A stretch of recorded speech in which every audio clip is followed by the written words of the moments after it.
새 정부 정책에 대한 기대감이 증시 랠리로 이어지는 가운데 이재명 대통령은 평화가 곧 경제이자 밥이라고 강조했습니다. 중동 불안 해소와 한반도 갈등 완화 국면이 가져다준 효과를 에둘러 표현한 것으로 보입니다. 한편 새로 지명된 김성환 환경부 장관 후보자는 탈원전은 바로 할 일이 아니라며 재생에너지와 에너지 믹스 기조를 언급했습니다. 네, 대통령실 취재기자 연결해 들어보겠습니다. 유호성 기자, 내일이 6.25 전쟁 75주년입니다. 이 대통령이 오늘 평화를 강조했다고요? 네, 이 대통령은 모두 발언에서 내일 75주년을 맞는 6.25 전쟁 기념일을 언급하며 이 안보라고 하는 것이 지금은 경제 문제하고 직결돼 있다고 했습니다.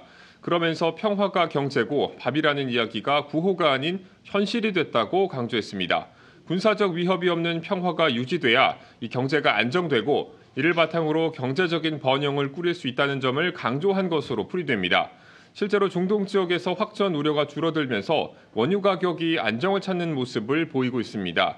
이에 LNG나 이 원유를 발전원으로 사용하는 한국전력은 올해 실적 개선 기대감과 맞물리면서 주가가 장중 한때 16% 넘게 급등하기도 했습니다. 네, 그러면서 이번에는 민생으로 무게추를 좀 옮기는 것 같습니다. 물가에 대한 부분을 강조했다는 거죠? 네, 이 대통령은 전 세계가 매우 어려운 상황이라며 위기가 가난하고 힘없는 사람들에게 훨씬 더 큰 고통을 가져다 준다고 지적했습니다. 이어 오늘 물가, 특히 민생 안정 대책을 논의하게 될 텐데 취약계층들에 대해 피해가 가중되지 않게 세심한 배려를 해달라고 당부했습니다. 이란과 이스라엘이 휴전 협상이 합의할 거란 소식에 중동 지역에서 확전 가능성이 줄며 유가 급등에 따른 물가 우려는 감소한 상황입니다. 다만 관세 전쟁 등 보호무역주의 흐름이 여전히 이 세계 경제와 물가의 상방 압박을 주고 있어 정부의 민생 안정 대책이 이 고통이 클 취약계층을 중심으로 실질적인 도움이 될 수 있도록 논의되어야 한다는 뜻을 보인 것으로 풀이됩니다. 네, 오늘 마침 민주당에서도 물가관리 TF를 출범했는데 이 대통령이 취약계층에 대한 도움을 지적한 만큼 필수 소비재들에 대한 집중적인 관리를 예상해 볼 수 있을 것 같습니다. 장관 후보자 얘기도 좀 해보죠. 김성환 환경부 장관 후보자가 새 정부 에너지 정책에 대한 입장을 밝혔다고요? 네, 김 후보자는 이날 인사청문회 준비단 사무실에 출근하며 기자들과 만나 이 화석연료 에너지원을 줄이고 재생에너지를 기반으로 한 전기를 모든 곳에서 사용해야 한다고 말했습니다.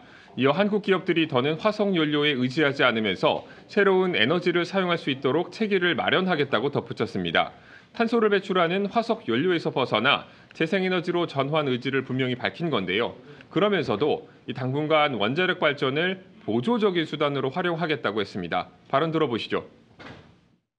재생에너지를 중심으로 하되 바로 탈원전할 일은 아니라고 판단합니다. 재생에너지를 주 에너지원으로 쓰고 우리나라의 기왕에 이제 만들어진 원전을 일종의 보조 에너지원으로 쓰면서 빠른 속도로 탈석탄, 탈탄소 정책을 펴나가는 게 지금의 핵심적 에너지 정책의 기조가 아닐까라고 생각합니다. 이재명 대통령은 대선 후보 시절부터 산업부의 에너지 정책 기능과 환경부의 기후 정책 기능을 통합한 기후 에너지부를 신설하겠다는 공약을 내놓은 바 있습니다. 기후 위기 대응과 에너지 전환, 탄소 중립 등 국가적 과제를 총괄하는 컨트롤 타워를 구축해 이 정책 추진 속도와 효과를 높이고 국제사회 요구에 신속히 대응하겠다는 구상인 겁니다. 이에 김 후보자는 기후 에너지부 신설과 관련해 대통령실, 국정기획위원회, 국회 전문가들과 함께 기후에너지 문제를 어떻게 다루는 것이 가장 효과적일지 고민해 가급적 이른 시일 내 개편의 큰 방향을 잡을 것이라고 밝혔습니다. 지금까지 용산 대통령실에서 한국경제TV 유호성입니다.